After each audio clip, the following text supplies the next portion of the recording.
Pour leur premier voyage de la saison, les rendez-vous ont choisi Banyoles, en Catalogne, qui, avec son lac, en fait une ville d'eau depuis la plus haute antiquité. Et de l'eau, il y en avait.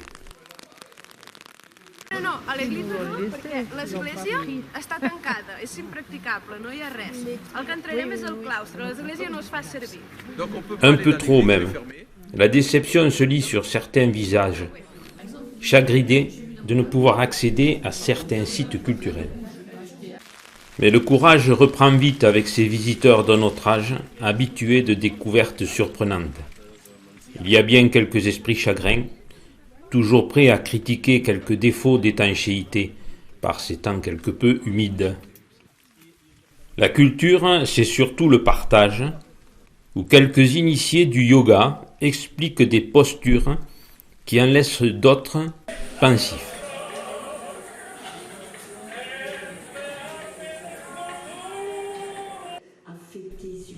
Le café-débat sur le devoir de mémoire, introduit par Marie-Claire Bassou, qui s'interroge sur l'utilité de commémorer chaque événement marquant de l'histoire, ou plutôt une cérémonie globale qui regrouperait les différentes journées mémorielles telles qu'elles existent aujourd'hui.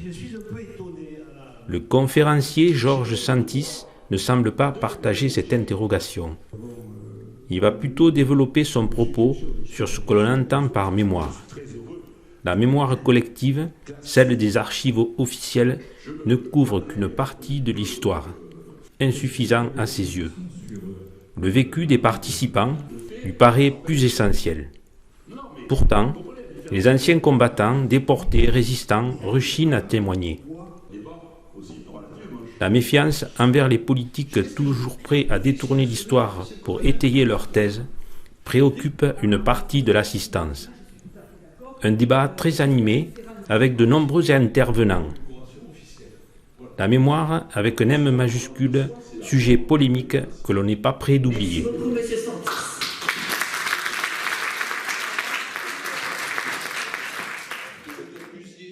C'est à André Malraux, écrivain, aventurier, homme politique et intellectuel français, qu'est consacrée cette conférence de Pierre Coureux.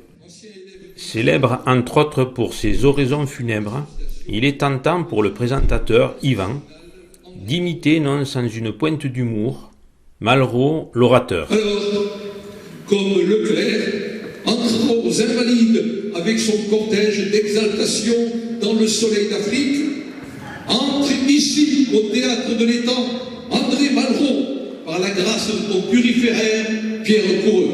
Pierre, je te passe le micro. Merci de m'avoir écouté. Le conférencier nous présente un personnage complexe, autodidacte, anticolonialiste, voleur d'antiquité, écrivain, antifasciste, résistant, puis enfin ministre de la Culture. Un homme à qui le rayonnement culturel de la France doit beaucoup. Pour la 4e édition de la table ronde littéraire entre guillemets, les rendez-vous ont choisi 3 auteurs. Philippe Georget pour Amère Méditerranée, Nicole Hirle pour Éléonora et Le crime du métro de Christian Di Scipio. 2 lectrices des rendez-vous ont présenté au public les ouvrages et leurs auteurs. Interrogés sur leur méthode pour écrire, l'origine de leur inspiration, des personnages de leurs romans, tout un questionnement auquel nos 3 auteurs se sont prêtés de bonne grâce devant un public passionné.